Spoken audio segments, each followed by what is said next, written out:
Bonjour Maître Vanessa Balleroux, bienvenue. Merci, bonjour.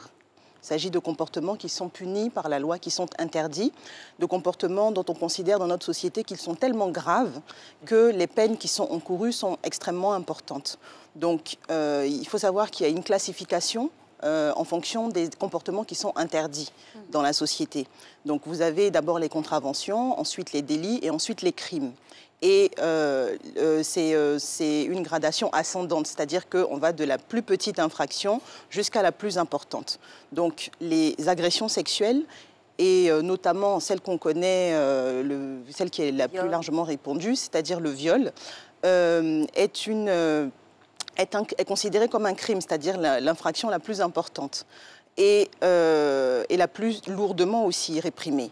Donc, il s'agit de comportements, que ce soit les agressions sexuelles, les atteintes de nature sexuelle ou le viol. La sanction est extrêmement importante et je pense que c'est quelque chose de salutaire dans la société que les comportements les plus graves comme ça. Par son caractère aussi grave. Aussi sensible aussi, puisque ça touche à l'intime. Voilà.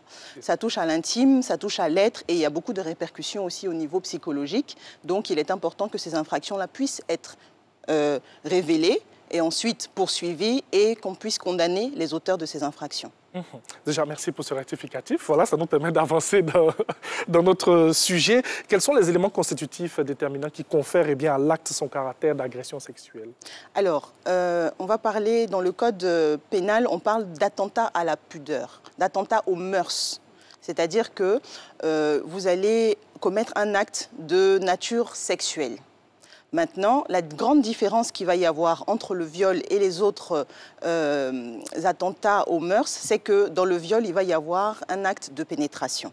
Voilà la grande différence. Et c'est ça qui confère, c'est cet acte-là, cet élément constitutif-là de pénétration qui va constituer le viol et qui va lui donner son caractère de crime. Dans les autres agressions sexuelles, il n'y a pas de pénétration. Donc vous allez avoir l'attentat à la pudeur, par exemple.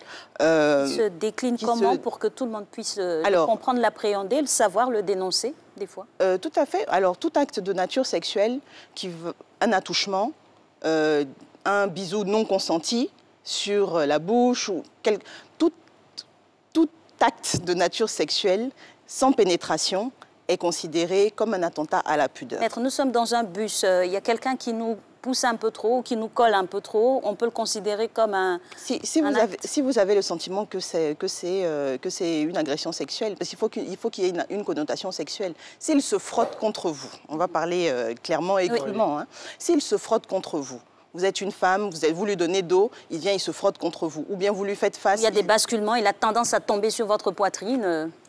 Écoutez, à vous toucher très opportunément la poitrine en retombant sur vous à chaque fois. Mais on en parle comme ça, je veux dire que ça, c'est un peu schématique. Moi, j'ai un autre exemple. Vous avez, par exemple, un voisin dans le quartier qui dit à chaque fois à une petite fille, toi, tu es ma petite femme, etc.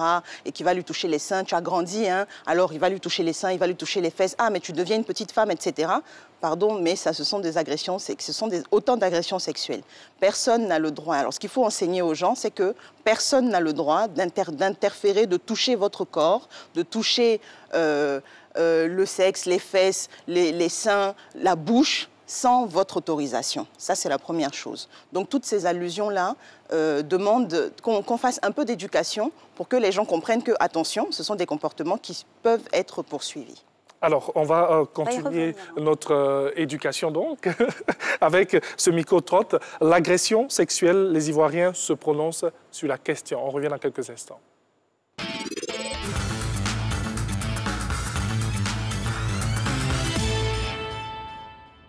En ma qualité d'éducateur, concernant l'agression sexuelle, je pense que ce comportement ne doit pas rester impuni. Il faut punir les coupables, les commanditaires, tous ceux qui le font, il faut les punir. Parce que c'est inconcevable, c'est inacceptable de revoir des jeunes gens, des personnes âgées, toucher les seins des jeunes filles sans leur consentement, toucher les fesses sans leur consentement. Je crois qu'il faut rendre cela public.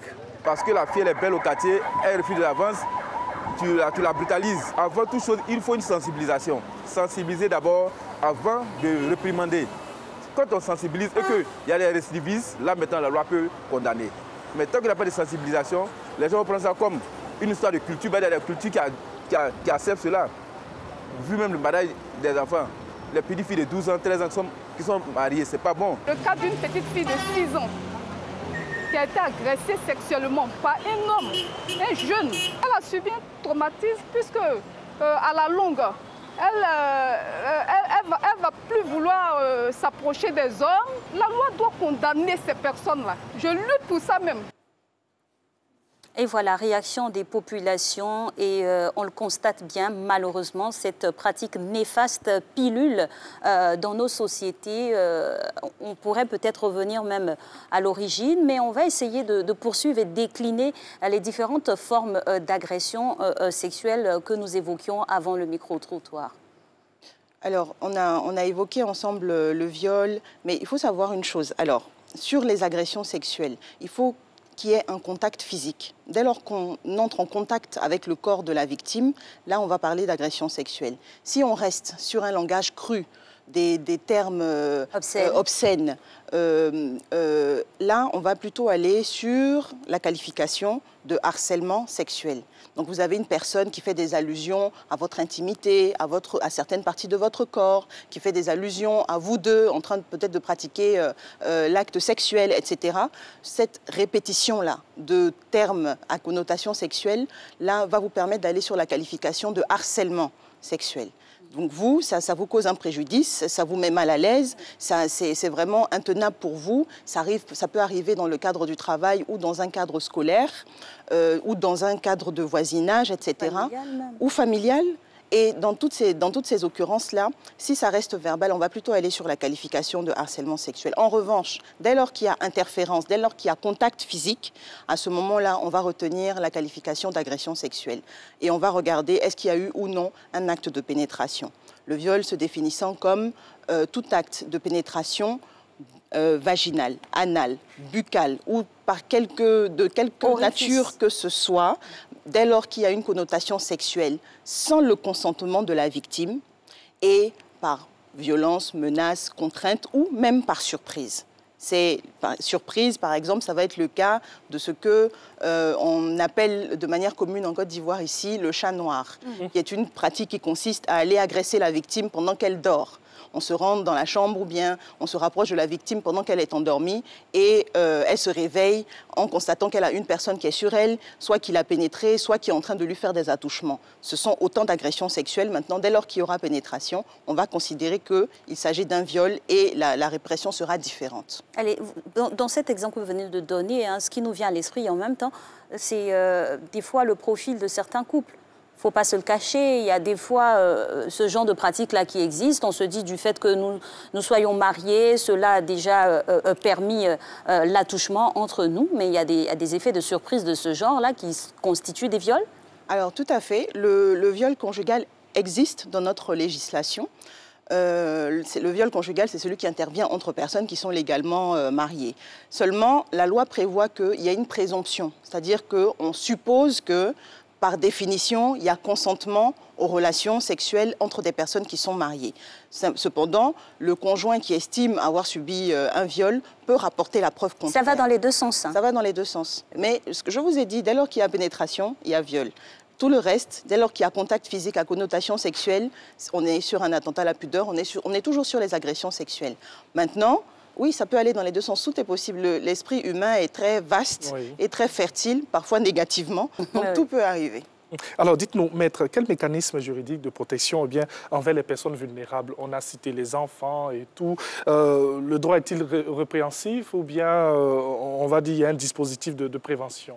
Alors, ce qu'il faut savoir, c'est que, effectivement, la loi prend en compte la vulnérabilité. Quand une personne, alors la vulnérabilité, elle peut être physique, c'est-à-dire que vous en prenez à une personne qui est, par exemple, malade mentale, qui a des déficiences au niveau mental, vous attaquez à une personne qui est infirme, vous vous attaquez à une personne qui est mineure, vous attaquez à une femme enceinte, vous vous attaquez à une personne âgée. Donc on prend en compte la vulnérabilité physique, mais on prend aussi en compte, la loi prend aussi en compte le fait que la personne n'a pas le choix.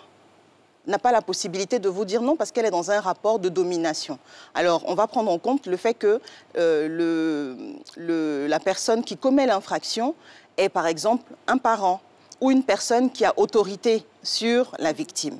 Alors, ça va être le cas en matière de minorité. Dans toutes les occurrences que je viens de citer là, la peine sera aggravée. Par exemple, s'agissant de viol. Le viol est puni de 5 à 20 ans d'emprisonnement. Je vous ai dit que c'était un crime. Oui. Donc, il est très sévèrement puni. Mais la peine est aggravée lorsque la victime est mineure, que l'agresseur est une personne, elle soit un parent, donc un ascendant, ou une personne qui a autorité sur la victime, ou que la victime est particulièrement vulnérable pour une des raisons que j'ai citées, l'âge, l'infirmité, le handicap, quel qu'il soit.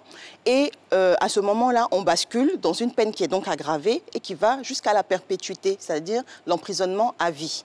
Donc la loi prend en compte le fait que la victime soit vulnérable pour aggraver la peine qui est encourue.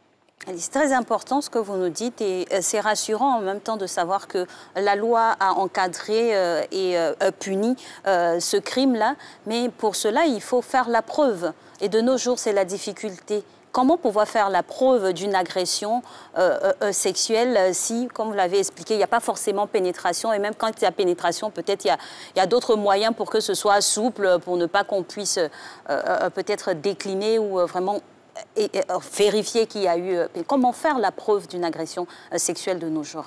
Alors, vous avez plusieurs possibilités. Je vais aller dans la généralité et puis je vais revenir au cas particulier du viol un peu plus tard.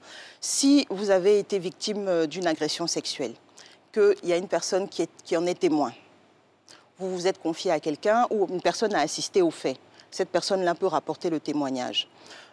Si vous avez la possibilité, je ne sais pas, d'enregistrer la personne, c'est vrai que ça peut sembler un moyen de preuve un peu déloyal. Mais le fait déjà d'en parler peut déclencher le témoignage d'autres personnes. Alors, si vous êtes plusieurs victimes du même individu ou de la même personne, hein, ça peut être aussi une femme qui commet les agressions. Donc, s'il y a plusieurs victimes, donc il faut pas hésiter ou il ne faut pas se réfréner en disant « bon, ça fait longtemps » ou « je n'ai pas fait constater au moment où ça s'est passé », il faut déposer la plainte. Vous pouvez être considéré comme crédible. Aujourd'hui, on a les moyens de vous entendre. Les magistrats sont qualifiés, les policiers sont qualifiés pour savoir si une personne, son témoignage est crédible ou pas. Et aussi, il y a ce qu'on appelle en droit les présomptions ou les faisceaux d'indices. C'est-à-dire que vous dites ceci, on regarde, on observe comment la personne se comporte et par exemple, on va fouiller chez lui, on voit du matériel pornographique, etc. Donc ce sont autant d'indices qui vont mettre les autorités d'enquête et de poursuite sur la piste et leur permettre d'enquêter sereinement. Donc il ne faut pas hésiter à parler ou il ne faut pas se réfréner en disant « je n'ai pas forcément la preuve ». C'est vrai qu'il y a des cas où ça a pu se passer par exemple dans l'enfance. De la personne. Et puis, la prescription et tout ça, le délai de prescription. Le délai de prescription, c'est un problème, mais sous d'autres cieux, par exemple en France, aujourd'hui, on est passé d'une prescription qui était de 10 ans à compter de la majorité à aujourd'hui 30 ans. Ouais. Ça veut dire que la personne de ses 18 à ses 48 ans a la possibilité de déposer plainte pour des faits qui se sont passés alors qu'elle était mineure, qu'elle avait moins de 18 ans. Donc je pense que c'est une réflexion qu'il faut mener. C'est des choses qu'il faut prendre en compte, mais ici, sous nos cieux, il faut regarder aussi la capacité de poursuite. Donc, et les incidences. Il faut, oui, et les incidences. La prise en compte de la victime d'agression sexuelle est très importante au niveau psychologique. Alors, moi, il y a une pratique qui me désole et surtout qui me révolte, c'est la capacité que les gens ont à pouvoir négocier pour accepter le pardon, s'agissant trop rapidement de personnes... Les contingences familiales, des fois, dans exactement, ce genre alors non, c'est pas la peine, tu vas lui gâcher la vie, etc. Mais on ne pense pas à la victime de l'infraction, on ne pense pas à la victime de l'agression, surtout quand cette victime est un jeune enfant. Vraiment, je pense qu'en la matière, il faudrait qu'on se penche là-dessus, que l'opinion puisse prendre ce sujet à bras-le-corps parce que c'est quelque chose de grave. Alors, c'est des infractions qui touchent à l'intime, qui touchent à l'être, encore plus que, par exemple, des faits de violence ou un vol. C'est vrai que c'est traumatisant de subir une infraction, mais le caractère sexuel, donc le fait que ça touche à l'intimité de l'individu, doit être pris en compte parce que ça va avoir des répercussions. il y a une dame qui le disait dans le public reportage, voilà, ça va avoir des incidences pour la jeune fille qui va avoir du mal à avoir une vie sentimentale épanouie parce qu'elle aura subi des violences ou qu'elle aura subi même un seul acte de violence à caractère sexuel. Il suffit d'un viol pour que la victime soit complètement perturbée et il faut prendre en compte cette dimension-là, la dimension psychologique et puis les répercussions. On parle de prise en charge de la victime après l'infraction. Et je pense que c'est quelque chose de capital. Oui, alors, dites-nous, maître, avant de passer dans quelques instants au témoignage, donc, pour parler bien d'agression sexuelle, rapidement, on va rester un peu sur ces personnes vulnérables, les mineurs. Oui. Est-ce qu'on peut parler d'agression sexuelle entre mineurs? Qu'est-ce que la loi nous dit là-dessus? Alors, oui, bien sûr qu'on peut parler d'agression sexuelle entre mineurs. Simplement, la différence va se situer au niveau de la peine encourue. C'est-à-dire qu'un mineur, dans notre législation, dans notre droit, le mineur ne sera pas poursuivi comme une personne majeure. On sera sur des peines qui seront moindres, parce qu'on considère que le mineur, on doit non seulement, c'est vrai qu'on doit le sanctionner quand il commet une infraction, mais on doit aussi, par cette sanction, pouvoir l'éduquer et le rattraper. Donc, les infractions commises par des mineurs, elles sont prises en compte en fonction de l'âge du mineur, mais elles sont moins lourdement réprimées que si c'était agi d'une personne majeure et donc adulte. J'ai envie de rebondir, parce que tout à l'heure, vous nous avez donné votre sentiment par rapport aux négociations. De votre point de vue, vous pensez que cela devrait être appliqué de la sorte, parce que de toutes les façons, le traumatisme est le même, que ce soit entre un mineur ou un adulte avec un mineur? Oui, bien sûr, mais il faut que la personne prenne toute la dimension de la gravité de l'acte qu'elle vient de commettre. Donc pour moi, je trouve qu'on devrait pouvoir aussi sanctionner les personnes qui négocient, que ce soit les parents ou l'entourage, quel qu'il soit. Empêcher la poursuite d'une infraction, c'est non seulement c'est délicat pour la victime, c'est terrible même pour la victime, mais surtout, on est en matière d'infraction sexuelle. Mais ça reste d'abord des infractions. Et quand on parle de délinquance, on peut parler aussi de récidive. Donc si on estime qu'on ne doit pas laisser un voleur courir ou un escroc courir, est-ce qu'on peut imaginer un seul instant laisser un violeur dans la nature? Mais et avec son arme sur lui-même. Il va recommencer. Oui. Donc il faut aussi qu'on ait cette dimension-là à l'esprit, c'est que quand on négocie pour éteindre des poursuites ou bien pour empêcher des poursuites ou bien pour empêcher la condamnation d'une personne qui a commis ce type d'infraction-là, on se dit je veux éviter à mon parent ou à mon enfant d'avoir à subir les tribunaux, les interrogatoires, etc. Mais quand vous faites ça, sachez aussi que vous laissez ce personnage-là dans la nature et il va aller agresser une autre personne et plonger une autre famille dans la même peine, la même tristesse que vous subissez. Alors, maître, on reviendra à vous dans quelques instants. Donc, on va écouter ces témoignages de ces personnes qui nous parlent d'agression sexuelle. C'est l'histoire de ma camarade qui était à la maison. Et puis, il y a une autre camarade qui est venue l'appeler pour lui dire que viens, tu vas m'accompagner, je vais aller prendre ma chaussure. Et puis, elle est venue, elle dit ok, elles sont parties. Maintenant qu'elles sont parties là, elles sont arrivées jusqu'à la maison blanche. Et puis, elles sont rentrées. Et puis, elle dit il faut rester ici, elle va se m'échanger, je vais venir, on va passer. Donc, elle est restée. Maintenant, elle est partie, elle est sortie par l'autre porte là, elle est partie.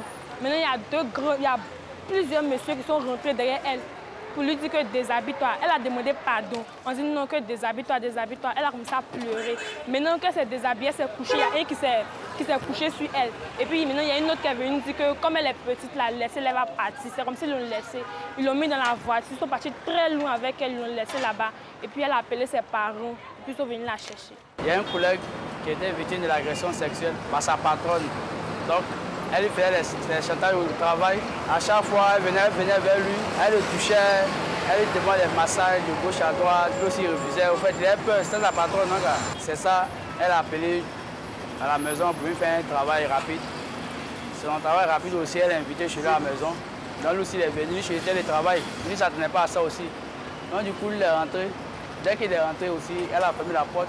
Elle s'est agitée sur lui. Lui aussi, il a essayé de la retenir, dans ça. Elle lui a donné les coups aussi, les blessures. Donc, il n'a pas accepté aussi. Il est sorti de la maison et il a arrêté son travail à cause de la dame. Voilà, une situation peu commune, mais quoique des fois, hein, ça existe, ça foisonne dans les rues. On a bien eu un échantillon d'agression sexuelle sur un homme et agression sexuelle sur une femme. En la matière, on revient sur la faisabilité, par exemple, dans le cas typique d'une patronne, donc de l'autorité à son subalterne. Comment faire la preuve d'une agression, parce que finalement, ça devient un problème de parole contre parole. Alors, oui, mais comme je vous l'ai dit tout à l'heure, ça ne doit pas être un blocage. Le fait déjà de déposer plainte va permettre qu'il y ait des investigations qui soient menées, que cette personne-là soit entendue. Vous ne savez pas, elle peut venir et puis reconnaître les faits et puis vouloir s'en excuser. Donc, il y a cette possibilité-là. C'est vrai que c'est difficile de recueillir des preuves. On ne va pas se voiler la face. Oui. Hein.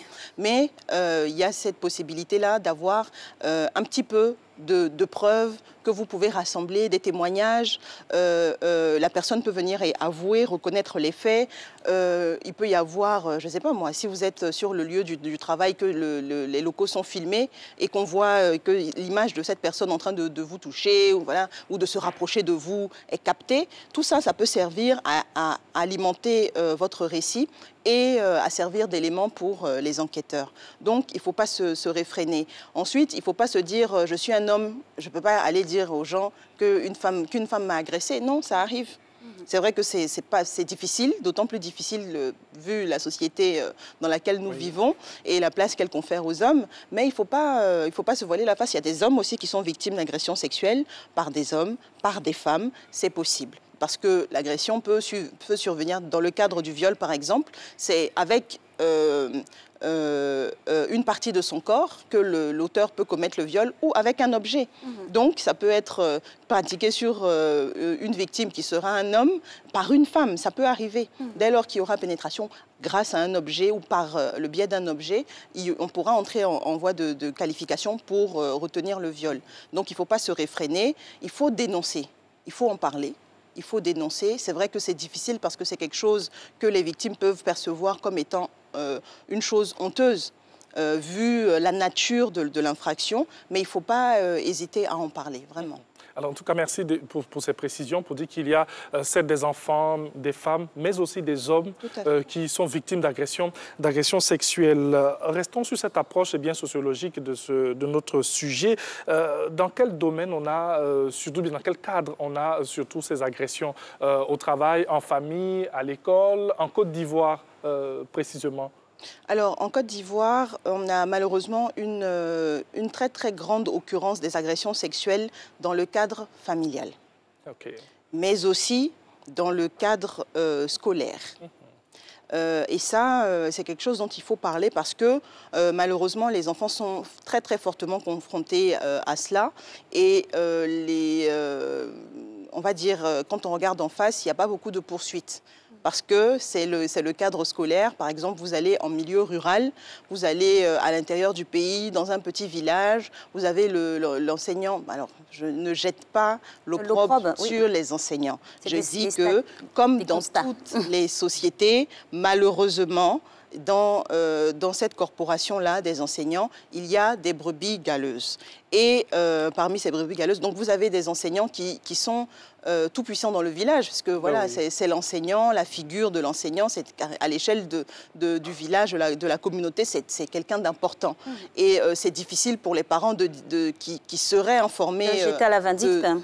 Exactement. Non, mais de dénoncer les faits tout simplement, hein, sans forcément le jeter à la vindicte, mais de dénoncer les faits parce que, si vous voulez, toutes les personnes se connaissent. Donc, c'est difficile d'aller voir le gendarme pour dire que l'enseignant, voilà les faits qu'il a commis, etc. Ou voilà ce que ma fille m'a dit. Ou parfois même, les enfants ne sont pas crus, tout simplement. Par les parents, on leur dit, bon, tais-toi, arrête ça, etc. Et puis, qu'est-ce que tu veux qu'on fasse? Il y a un fatalisme qui fait qu'on se dit, bon, on ne pourra rien faire, ça va aller nulle part, c'est une personne importante, etc. Donc, ça arrive dans tous les milieux, dans toutes les catégories sociales, chez les personnes aisées comme chez les personnes très, très modestes. Il s'agit d'une infraction qui tient à l'auteur. Ça n'a rien à voir avec la victime. La victime de viol ou d'agression sexuelle n'a rien à voir. Ce n'est pas elle qui est le problème, c'est l'auteur de l'infraction qui est le problème. Et la catégorie sociale ne devrait pas empêcher des poursuites. Ne devrait pas. Merci infiniment, Maître Vanessa Balleroux, pour toutes ces informations.